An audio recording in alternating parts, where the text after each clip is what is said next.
Arjun Chetri blogs YouTube চেনেলৰ আপোনালোকক পুনৰবাৰ স্বাগতম জনাইছোঁ। যে যোৱাকালি আমাৰ এক্সামটো খতম হৈ গ'ল। যে মই কেইদিনৰ আগতে মই ভিডিঅ' বনাইছিলোঁ যে 10 তাৰিখ পৰা পৰীক্ষা আৰম্ভ হ'ব আৰু আমাৰ এক্সাম পৰীক্ষা 17 তাৰিখ খতম হ'ব বুলি মই কেইদিনৰ আগতো ব্লগ বনাইছিলোঁ, তাতে কৈছিলোঁ।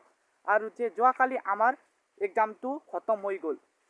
পেপাৰটো ইমান টান অহা নাই, এক্সাৰচাইজৰ পৰাই আহিছিলে আৰু কিছুমান 1-2 নম্বৰীয়াটো ভিতৰৰ পৰা দিছিলে। এইটোতো মই পাঠ কৰিছিলোঁ, সেইকাৰণে পাৰিলোঁ। আৰু ইমানটো লিখিব পৰা নাই। আমাৰ এইটো 1 নম্বৰীয়াত 75 নম্বৰলৈকে মই লিখিবলৈ পাৰিলোঁ। আৰু আমাৰ এইটো ৰিজাল্টটো 28 তাৰিখ হ'ব আমাৰ ৰিজাল্টটো। আৰু যি ৰিজাল্টটো কি ফলাফল হ'ব মই বেলেগ ভিডিঅ'ত ক'ম।